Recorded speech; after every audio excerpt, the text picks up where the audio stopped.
کہ آپ صلی اللہ علیہ وسلم نے فرمایا کہ دنیا میں جتنی بھی چیزیں اللہ نے تمہیں اپنی نعمتیں دی ہیں یہ متاع اور برتنے کا سامان ہے، اور سب سے بہترین متاع دنیا میں برتنے کا سامان نیک بیوی ہے، کیونکہ دنیا آخرت کی کھیتی ہے، یہاں جو بوئیں گے وہ کاٹیں گے۔ نیک بیوی آخرت میں کامیابی کے لیے سب سے بہترین ذریعہ ہے۔ ایون آپ بدماش سے بدماش لوگ ہوں گے نا، بے غیرت سے بے غیرت لوگ ہوں گے نا، اگر آپ ان سے پوچھیں نا کہ جی شادی کے لیے رشتہ ڈھونڈیں تو کہنے گے جی کوئی تکو نکاح والی کوئی زنانی تکو، بالکل شریف جی تو تسی جڑا کام پایا ہوا ہے۔ تو قرآن تو کہتا ہے خبیث مردوں کے لیے خبیث عورتیں ہیں اور نیک مردوں کے لیے نیک عورتیں۔ ایکسیپشن ہو سکتی ہے کہ اللہ تعالیٰ کی طرف سے کوئی آزمائش آ جائے، یہ کوئی مطلب، لیکن اوور آل میجورٹی میں یہی رول پایا جاتا ہے۔ تو ایک جو ہے وہ بے حیا ترین شخص بھی خواہش کرتا ہے کہ جی میری بیوی جو ہے نا بالکل میرے ساتھ خاص ہو۔ تو ہم نے تو کئی شادی شدہ لوگوں کو دیکھا ہے وہ شادی کے بعد سیکس کے حوالے سے زیادہ جو ہے وہ خرابی کا شکار ہو جاتے ہیں، تو وہ پھر دوسرے کے بارے میں ایسی کیوں امید رکھتے ہیں؟ جس طرح کا آپ معاملات کریں گے آپ کے ساتھ بھی ویسے معاملات ہو سکتے ہیں، وَلِعَوْذُ بِاللَّهِ تعالی۔ اسی کانٹیکسٹ میں ایک آنکھیں کھول دینے والی حدیث ہے، خصوصاً یہاں پہ کئی نوجوان ایسے ہیں جن کی شادیاں نہیں ہوئی، ان کے لیے بڑی اہم ہے۔ ساڑی تو بھائی 12 سال پہلے ہو چکی ہے، اس لیے ہم کچھ نہیں کر سکتے۔ اچھا جی، صحیح بخاری میں حدیث ہے 5090، صحیح مسلم میں 3635 اور مشکات میں 3082 کہ آپ صلی اللہ علیہ وسلم نے فرمایا کہ عورت سے 4 چیزوں کی وجہ سے نکاح کیا جاتا ہے۔ نمبر 1 مال، نمبر 2 اس کا حسب و نسب، نمبر 3 اس کی خوبصورتی، اور نمبر 4 اس کی دینداری۔ اور پھر آپ صلی اللہ علیہ وسلم نے بڑے سخت لفظ استعمال فرمائے، عرب کا محاورہ تھا، آپ نے فرمایا تمہارے ناک خاک آلود ہو جائیں، اللہ کے بندوں دیندار عورت کے ساتھ نکاح کر کے کامیابی حاصل کرو۔ یعنی جو پہلی 3 چیزیں ہیں ان کو لیسٹ پرائورٹی پہ رکھو، ٹاپ پرائورٹی کے اوپر عورت کی دینداری کو دیکھو۔ بھائیو، اسلام نے جو میاں بیوی کا جو ریلیشن شپ ہے اس کے حوالے سے جو توہمات پائی جاتی تھیں اسلام سے پہلے بھی اور آج بھی ہمارے پڑوسی ملک کے اندر ہندوؤں کے معاشرے کے اندر جو توہمات پائی جاتی ہیں اس کو کنڈیم کیا، اور سورۃ البقرہ کی آیت نمبر 223 اس حوالے سے بڑی اہم ہے۔ اعوذ باللہ من الشیطان الرجیم، بسم اللہ الرحمن الرحیم، نساؤکم حرث لکم، تمہاری بیویاں تمہاری کھیتیاں ہیں، فأتوا حرثکم انا شئتم، پس اپنی کھیتیوں کے پاس آؤ جہاں سے تمہاری مرضی ہو۔ یعنی اپنی بیویوں کے ساتھ تعلق قائم کرو، خواہ آگے سے خواہ پیچھے سے، لیکن ہونا اس جگہ پہ چاہیے کہ جو کھیتی کا مقام ہے۔ کھیتی کیا ہوتی ہے؟ جہاں پر آپ دانہ بوئیں گے تو وہاں سے درخت نکلے گا، اور ظاہر ہے کہ وہ عورت کا مقام آگے کا مقام ہے جس کو ہم عربی کے اندر قبل کہتے ہیں، چاہے آگے سے ہو چاہے پیچھے سے، لیکن صحبت کا مقام وہی ہوگا۔ اس کھیتی کی طرف آؤ، یعنی وہاں پر بیج بو، اللہ تعالیٰ تمہیں اولاد دے گا۔ اس کانٹیکسٹ میں ایک حدیث ہے اسی آیت کے آپ سمجھ لیں تفصیل کے اندر، بخاری اور مسلم دونوں میں موجود ہے۔ صحیح بخاری میں 4528، صحیح مسلم میں 3535 اور مشکات میں 3183 کہ یہودیوں کا یہ عقیدہ تھا کہ اگر کوئی شخص اپنی بیوی کے ساتھ پچھلی سائیڈ سے صحبت کرے، یعنی صحبت تو صحیح جگہ پر کرے لیکن بیک سائیڈ سے، تو اس کی اولاد بھینگی پیدا ہوگی۔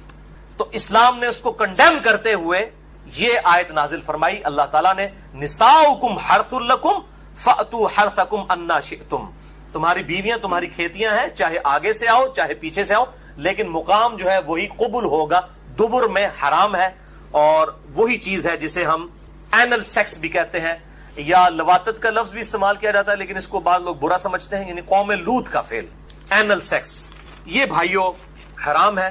اب میں اس پہ بھی تھوڑی گفتگو کروں گا۔ یہ میں جتنی باتیں کر رہا ہوں، میرے سے جو لوگ واقف ہیں شروع سے ان کو پتا ہے کہ میں اپنی طبیعت پہ جبر کر کے یہ ساری باتیں ریکارڈ کروا رہا ہوں، یعنی میری عام گفتگو اس طریقے سے نہیں ہوتی کسی کے ساتھ، لیکن اب یہ مسئلہ ہے کہ یہ چیزیں ریکارڈنگ میں آئیں تاکہ ہمارے نوجوانوں تک حق بات پہنچے۔ بھائیوں، بیویوں کے ساتھ مکمل طور پر جنسی تعلق، سیکچول ریلیشن شپ، اس کی اجازت ہے سوائے قوم لوط کے عمل کے، جسے اینل سیکس کہتے ہیں، یعنی دبر کے اندر صحبت کرنا۔ اس حوالے سے بڑی وعیدیں آئی ہیں۔ نکاح نہیں ٹوٹے گا، یہ جو پبلک کے اندر مشہور ہے نا کہ نکاح ٹوٹ جاتا ہے، نکاح نہیں ٹوٹے گا، حرام فعل ہے۔ توبہ کریں، اللہ تعالیٰ سے مغفرت کریں اور اپنے معاملات کو مستقبل کے لیے سیدھا کر لیں۔ نکاح نہیں ٹوٹے گا، توبہ سے معاملہ جو ہے ریزالو ہو جائے گا۔ اور بیوی پر اس حوالے سے کوئی اطاعت واجب نہیں ہے، اب اکثر لوگ جو ہیں وہ رابطہ کرتے ہیں اس حوالے سے، مطلب کئی عورتیں ہیں ان کی مائیں رابطہ مجھ سے کر لیتی ہیں فون کے اوپر کہ جی اس طریقے سے لوگ جو ہیں وہ مطلب مجبور کرتے ہیں ہماری بیٹیوں کو اسی اینل سیکس کے اوپر، اور ہم طلاق لے لیں یا اس طرح کے معاملات، اور وہ پھر جھانسا دیتے ہیں جی کہ خاوند کی چونکہ اطاعت واجب ہے اس لیے جو ہے وہ بیویوں کو چاہیے کہ وہ حکم مانے۔ بھئی خاوند کی جو اطاعت ہے وہ اللہ تعالیٰ کی باؤنڈریز کے اندر اندر ہے، جہاں پر وہ اللہ اور اس کے رسول عز و جل و صلی اللہ علیہ وآلہ وسلم کی حدوں کو پھلانگیں گے پھر کوئی اطاعت نہیں ہے۔ یعنی اگر کوئی خاوند اپنی بیوی کو کہتا ہے کہ بے پردہ پھرو، کوئی اطاعت نہیں ہے۔ کوئی بیوی اپنے خاوند کو کہتی ہے کہ داڑھی مڈا دے، کوئی اطاعت نہیں ہے۔ یا کوئی خاوند کہتا ہے جی مجھے لمبے ناخن بڑے پسند ہیں تو میری بیوی لمبے ناخن رکھے۔ صحیح مسلم میں حدیث ہے کہ 40 دن تک کی آپ صلی اللہ علیہ وسلم نے حد مقرر فرمائی ہے، اس کے اندر ضرور ناخن کاٹ لینے۔ یہ بھی ذوالحجہ کے دن چل رہے ہیں اور یہ میرے ناخن بڑے ہوئے ہیں تو مجھے بڑی کوفت ہو رہی ہے، ظاہر ہے وہ اب ایک شریعت کو فالو کرنا ہے۔ قربانی کے بعد یہ مونچھیں میری کافی بڑھ گئی ہیں تو مجھے بڑی فیل ہو رہی ہیں، اور مجھے نہیں سمجھ آتی اتنے لمبے لمبے ناخن رکھنا، پھر انہی ہاتھوں کے ساتھ استنجا بھی کرنا ہوتا ہے، اور پھر پاکیزگی کا کس طریقے سے اہتمام ہو سکتا ہے، پھر انہی ہاتھوں کے ساتھ روٹی بھی کھانی ہوتی ہے۔ بڑا مشکل کام ہے، لیکن یہ فتنہ عام ہوا ہے۔ اور اسی طریقے سے یہ خواہ مخواہ جو ہے یہ آئی بروز کا چکر ہے، جی خاوند کو خوش کرنے کے لیے کر رہے ہیں۔ بھائی خاوند کو خوش کرنے کے لیے آپ نے شریعت کی حدیں تو نہیں توڑنی۔ اس پہ میرا مسئلہ نمبر 32 ایکسکلوسیو ریکارڈ ہے، مسلمان مردوں اور عورتوں کے بالوں اور باقی اعضاء کے صحیح احکام و مسائل، اہل سنت پاک.com پہ، جسے شوق ہو تو وہ دیکھ سکتا ہے۔ اب بھائیو 8 صحیح الاسناد احادیث مختصر سی ہیں اسی کانٹیکسٹ میں، جو قوم لوط کا عمل ہے، خواہ وہ مرد کا مرد کے ساتھ ہو، خواہ وہ مرد کا اپنی بیوی کے ساتھ ہو، اینل سیکس جسے کہا جاتا ہے انگلش میں، اس کانٹیکسٹ میں یہ بڑی اہم ترین احادیث ہیں۔ اس میں ساتھ ساتھ کچھ مسائل بھی ہیں جو آج کے دور کے مسائل ہیں، میں ساتھ ساتھ بتاتا چلا جاؤں گا۔ پہلی حدیث جامعہ ترمذی میں انٹرنیشنل نمبر کے مطابق 2980، مشکات میں 3191 ہے کہ ابن عباس رضی اللہ تعالیٰ عنہ کہتے ہیں کہ اللہ نے اپنے نبی صلی اللہ علیہ وسلم پر یہ وحی نازل فرمائی، نساؤکم حرث لکم، وہی آیت انہوں نے تلاوت کی، سورۃ البقرہ آیت نمبر 223، اور پھر فرمایا کہ اللہ تعالیٰ نے دبر میں یعنی پیٹھ میں اینل سیکس کرنے سے، قوم لوط کا عمل کرنے سے، بیویوں کے معاملات میں بھی منع فرمایا، اور حالت حیض میں بھی اپنی بیویوں سے ازدواجی تعلق قائم کرنے سے منع فرمایا۔ ازدواجی تعلق سے مراد انٹرکورس ہے حالت حیض میں، اور وہی ہے دوسری حدیث سنن ابی داؤد میں 212 نمبر، مشکات میں 555 کہ ایک صحابی نے پوچھا یا رسول اللہ صلی اللہ علیہ وسلم میری بیوی حیض سے ہے، میں اس کے ساتھ کس طرح تعلق قائم کروں؟ تو آپ صلی اللہ علیہ وسلم نے فرمایا کہ اس کا ازار بند جو ہے وہ کس کر باندھ لو، پھر اوپر کا حصہ تیرے لیے حلال ہے، یعنی شرمگاہ کے ساتھ انٹرکورس نہیں، باقی جسم کے ساتھ مباشرت کی جا سکتی ہے۔ اور وہی حدیث ہے جس کے اوپر منکرین حدیث بھی اعتراض کرتے ہیں کہ قرآن میں ہے کہ حیض کی حالت میں عورتوں سے الگ رہو، اور بخاری اور مسلم میں حدیث ہے کہ نبی صلی اللہ علیہ وسلم اپنی بیویوں سے حالت حیض میں بھی مباشرت کرتے تھے، لیکن وہ پوری حدیث نہیں پڑھتے، وہ پوری حدیث اس طرح ہے۔ تیسری حدیث صحیح بخاری میں 302، صحیح مسلم میں 680 ہے کہ اما عائشہ رضی اللہ تعالیٰ عنہ کہتی ہیں کہ نبی صلی اللہ علیہ وسلم جب امہات المومنین سے ازدواجی تعلق قائم فرمانا چاہتے جبکہ وہ حالت حیض میں ہوتی تو ان کو حکم دیتے کہ وہ ایک آزار بند باندھ لیں، پھر آپ صلی اللہ علیہ وسلم باقی جسم کے ساتھ اپنی بیویوں کے ساتھ مباشرت کرتے تھے۔ تو انٹرکورس حالت حیض میں حرام ہے، لیکن باقی جسم جو ہے وہ حلال ہے، اور بیوی کو ساتھ لٹائیں، یہ جو ہندوانہ معاشرے میں ہے کہ یہ ناپاک ہو جاتی ہے یا اس طریقے سے اور معاشروں کے اندر، تو اسلام میں اس کی کوئی گنجائش نہیں۔ صحیح مسلم میں حدیث ہے، آپ صلی اللہ علیہ وسلم مسجد نبوی میں تھے، آپ نے مسجد نبوی کی کھڑکی سے اما عائشہ رضی اللہ تعالیٰ عنہا سے کہا کہ مجھے میرا بسترا پکڑا دو، تو انہوں نے کہا یا رسول اللہ میں حیض سے ہوں، آپ نے فرمایا حیض تیرے ہاتھوں میں تو نہیں گھس گیا، یہ تو حکم ہی نجاست ہے۔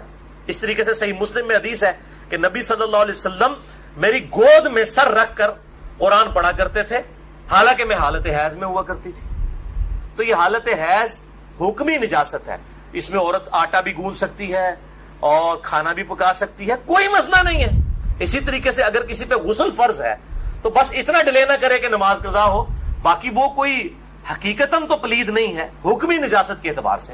بخاری اور مسلم کی متفق علیہ حدیث ہے، حضرت ابو ہریرہ کہتے ہیں مجھ پہ غسل فرض تھا، نائٹ فال احتلام کی وجہ سے میں جا رہا تھا آپ صلی اللہ علیہ وسلم، راستے میں ملے اور آپ صلی اللہ علیہ وسلم مجھ سے گفتگو فرمانے لگے. میں چپکے سے کھسکا، جا کے غسل کر کے واپس آیا. آپ نے فرمایا ابو ہریرہ کہاں گئے تھے؟ کہ یا رسول اللہ میں ناپاک تھا تو غسل کرنے گیا. آپ نے فرمایا مومن کبھی ناپاک نہیں ہوتا، یہ حکمی نجاست ہے. حقیقت تو نہیں، حکمی یہ ہے کہ شریعت کے پوائنٹ آف ویو سے نماز پڑھنے کے اعتبار سے انسان جو ہے وہ اس کے لیے غسل ضروری ہے. اب جس شخص کا وضو نہیں ہے وہ ناپاک تو نہیں ہے، لیکن نماز پڑھنے کے اعتبار سے ناپاک ہے، نماز کے لیے اسے وضو کرنا پڑے گا. اس کو کہتے ہیں حکمی نجاست. حقیقی نجاست الگ ہے، حکمی الگ. اس میں میں نے بڑی ڈیٹیل سے لیکچر دے دیا ہے. مسئلہ نمبر 42 عورتوں کے حیض و نفاس کے مسائل، وضو، غسل، استنجا، بڑی ڈیٹیل کے ساتھ تقریباً 2.25 گھنٹے کی گفتگو ہے اہل سنت پاک.com پہ. چوتھی حدیث جامعہ ترمذی میں 135، سنن ابن ماجہ میں 639، مشکات میں بھی موجود ہے 551 نمبر، کہ آپ صلی اللہ علیہ وسلم نے فرمایا 3 چیزیں فرمائی. نمبر 1، جس شخص نے حیض والی عورت سے انٹر کورس کیا، ازدواجی تعلق قائم کیا. نمبر 2، جس نے کسی عورت کے ساتھ قوم لوط والا عمل یعنی اینل سیکس کیا. اور نمبر 3، جس نے کسی کاہن کے پاس جا کے کوئی بات مستقبل کی پوچھنے کی کوشش کی. جن لوگوں نے یہ 3 کام کیے آپ صلی اللہ علیہ وسلم نے فرمایا تو اس شخص نے محمد صلی اللہ علیہ وسلم پر نازل شدہ شریعت کا کفر کر دیا، انکار کر دیا، اگر وہ یہ 3 کام کرتا ہے. یہ کفر وہ والا نہیں ہے کفر کے اسلام سے نکل جائے گا، یہ کفر عربی والا ہے، یعنی انکار، گویا کہ اس نے شریعت کا پریکٹیکلی انکار کر دیا. بولے اعوذ باللہ تعالی.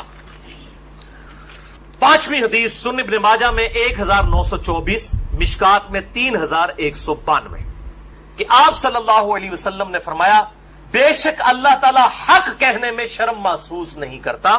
تم عورتوں کی پیٹھ میں مباشرت مت کرو، ان کے ساتھ انٹر کورس اینل سیکس والا مت کرو.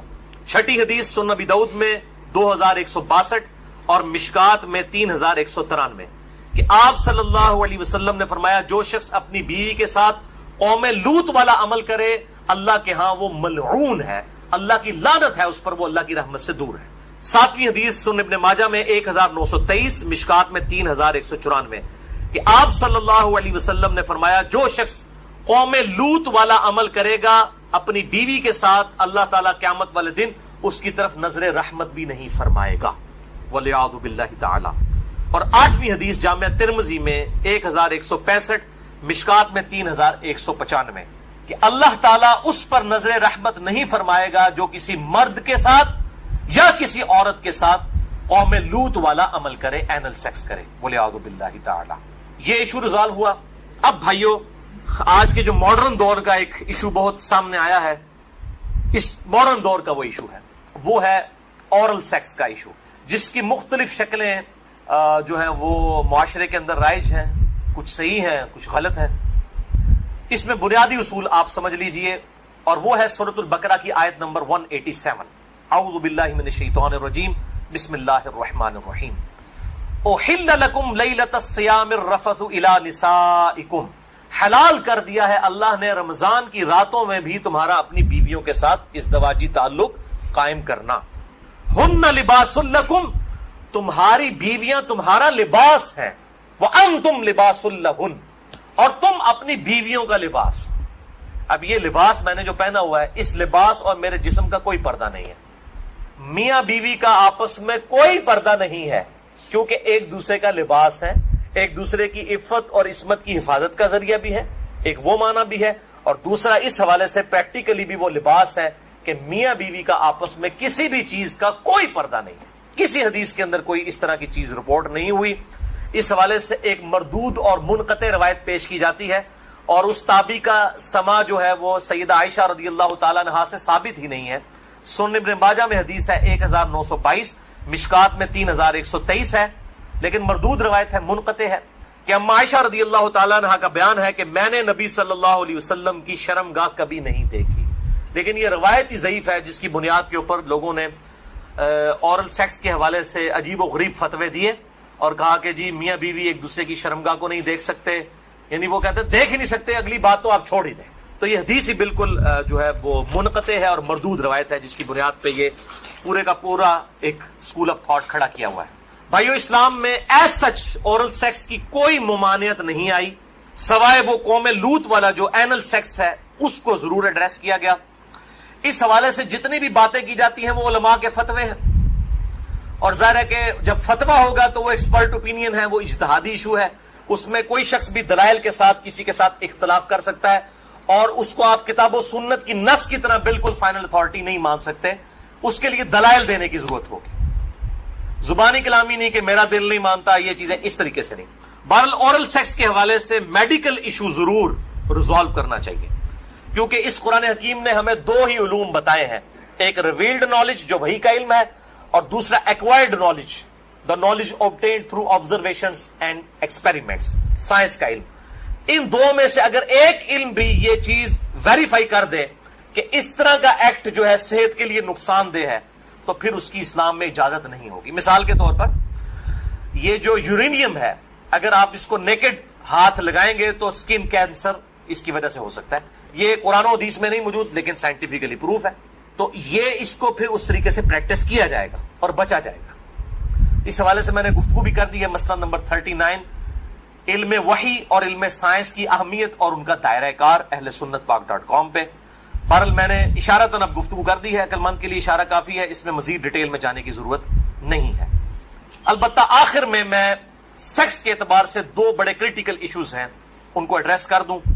بڑے دو اہم مسائل ہیں تاکہ کوئی تشنگی باقی نہ رہے. پھر بھی اگر کسی کی کوئی تشنگی باقی رہے لیکچر کے اینڈ پہ پوچھ سکتے ہیں، یا بعد میں بھی مجھے ای میل کر سکتے ہیں mirza_95@yahoo.com. اور ای میل کے حوالے سے میں آج کل بڑی آزمائش سے گزر رہا ہوں. ای میلز جو ہیں وہ سینکڑوں ہزاروں تک پہنچ جاتی ہیں، اس لیے بعض کا 7-8 دن لگ جاتے ہیں میں جواب، یعنی پہلے تو ایک دن میں دے دیتا تھا، اب وہ ایک ہفتے سے بھی بڑھ جاتا ہے. یہ تو ابھی شکر ہے جو اہل سنت پاک.com پہ آتی ہیں وہ ہمارے فرحان بھائی جواب دیتے رہتے ہیں، ورنہ وہ بھی دینی پڑے. اور واٹس ایپ کا جو علیحدہ سے معاملہ میں نے تو وہ مصیبت پالی نہیں ہوئی ہے کیونکہ میں اس کو مینج کر نہیں سکتا. تو یہ آخر میں دو اہم ترین مسائل میں نے بیان کرنے تھے اسی سیکس ڈسپلن کے پوائنٹ آف ویو سے. پہلا مسئلہ ہے وہ ہے بڑی عمر کی رضاعت کا مسئلہ. یعنی اگر میں کھل کے بیان کروں کہ اگر کوئی مرد اپنی بیوی کے پستان سے دودھ پی لے تو کیا اس سے رضاعت ثابت ہوگی؟ کیا نکاح ٹوٹ جائے گا؟ کیا اس طرح کا کوئی معاملہ ہو جائے گا؟ کیونکہ امام ابن تیمیہ نے اس قسم کا فتویٰ دیا اور وہ آج تک جو ہے وہ اہل حدیث کے گلے میں فٹ ہوا ہے. سارے تو نہیں، مطلب جو اہل علم ہے وہ تو سمجھتے ہیں کہ فضول فتویٰ تھا، ان کے نزدیک تو اس طریقے سے رضاعت ثابت ہو جائے گی اور نکاح بھی ٹوٹ جائے گا. تو میں اس کو ایڈریس کرتا ہوں.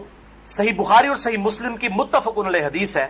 بخاری میں 5099 5099، مسلم میں 3568 3568، اور مشکات میں بھی ہے انٹرنیشنل نمبر کے مطابق 3161، کہ آپ صلی اللہ علیہ وسلم نے ارشاد فرمایا کہ جو رشتے دودھ کی وجہ سے، جو رشتے جو ہے وہ نسب کی وجہ سے حرام ہوتے ہیں، وہی رشتے دودھ پینے کی وجہ سے بھی حرام ہو جاتے ہیں. یعنی اگر دو مختلف ماں باپ والے بچوں نے کسی ایک کامن عورت کا دودھ پی لیا ہے تو اس عورت کی جو اولاد ہے وہ ان کے بہن بھائی بن جائیں گے دودھ کے رشتے کی وجہ سے. تو جس طریقے سے نسب جو ہے وہ حرمت والا رشتہ بنا دیتا ہے، اسی طریقے سے رضاعت کا رشتہ دودھ پینے کی وجہ سے بھی اسٹیبلش ہوتا ہے، اور وہ ایک دو بار دودھ پینے سے نہیں. وہ صحیح مسلم میں 3597 نمبر حدیث ہے، مشکات میں 3167 3167، کہ کم از کم 5 مرتبہ اگر کوئی عورت دودھ پلا دے کسی بچے کو تو پھر وہ بچہ جو ہے اس عورت کی جو ڈائریکٹ اپنی اولاد ہے اس کا وہ بہن بھائی بن جائے گا 5 دفعہ کم از کم. تو وہ محرمات ابدیہ میں داخل ہو جائے گا جن کا ذکر سورۃ النساء کی آیت نمبر 23 چوتھے پارے کی آخری آیت ہے سورۃ النساء آیت نمبر 23 میں. ہمیشہ کے لیے جو حرمت والے رشتے ہیں، یعنی ماں باپ کے ساتھ، اس طریقے سے دادی دادا، اس طریقے سے چچا تایا ماموں، یہ سارے رشتے جو حرمت والے ہیں وہ اسی ایک آیت کے اندر بیان ہوئے ہیں سورۃ النساء آیت نمبر 23. بھائیو، اس حوالے سے جو احادیث کچھ پیش کی جاتی ہیں کہ اگر کوئی عورت پیالے میں اپنا دودھ نکال کے کسی مرد کو پلا دے تو وہ اس کے ساتھ حرمت والا رشتہ اس کا اس طریقے سے بن جائے گا، تو وہ اس کے لیے محرم ہو جائے گی. تو وہ احادیث منسوخ ہیں اور ان کی ناسخ حدیث صحیح بخاری اور صحیح مسلم دونوں میں موجود. اب امام ابن تیمیہ ان حدیثوں کے اوپر عمل کر کے انہوں نے فتویٰ دے دیا کہ اگر کوئی مرد اپنی بیوی کا دودھ پی لے تو نکاح بھی ٹوٹ گیا، ہمیشہ کے لیے وہ حرام ہو گئی. اور یہ سارا معاملہ، حالانکہ یہ حدیث موجود ہے بخاری اور مسلم دونوں میں. صحیح بخاری میں انٹرنیشنل نمبر کے مطابق 5102، صحیح مسلم میں 3606 اور مشکات میں 3168 3168 کہ نبی صلی اللہ علیہ وسلم نے ارشاد فرمایا الرضاعۃ من المجاعہ، کہ جو رضاعت کا رشتہ ہے یہ بھوک کی عمر تک ہے. جب بچہ بھوک کی عمر میں دودھ مانگتا ہے، یعنی زبان سے نہیں وہ مانگ سکتا، بھوک کی عمر تک رضاعت کا رشتہ رہتا ہے. اور وہ قرآن حکیم میں 2 سال بتائی گئی ہے دودھ چھڑانے کی عمر. تو آپ صلی اللہ علیہ وسلم نے کلیئر کٹ فرما دیا کہ جو دودھ چھڑانے کی عمر ہے اس دوران اگر کوئی بچہ دودھ پی لے، اور وہ بھی صحیح مسلم کی حدیث کے تحت 5 مرتبہ، تو تب رضاعت کا رشتہ، دودھ کا رشتہ اسٹیبلش ہوگا، ورنہ نہیں ہوگا. تو اب جو بڑا مرد ہے وہ تو 2 سال کا تو نہیں ہے. تو اس میں ظاہر ہے کہ بالکل امپلائڈ ہے کہ اگر کوئی اس طرح کا معاملہ کر لیتا ہے تو نہ رضاعت قائم ہوگی اور نہ میاں بیوی کا آپس میں کوئی نکاح ٹوٹنے والا معاملہ ہوگا. دوسرا اہم مسئلہ آج کا آخری وہ ہے میرے بھائیوں عزل کا ایشو، یا ماڈرن لینگویج میں کنڈوم کا استعمال.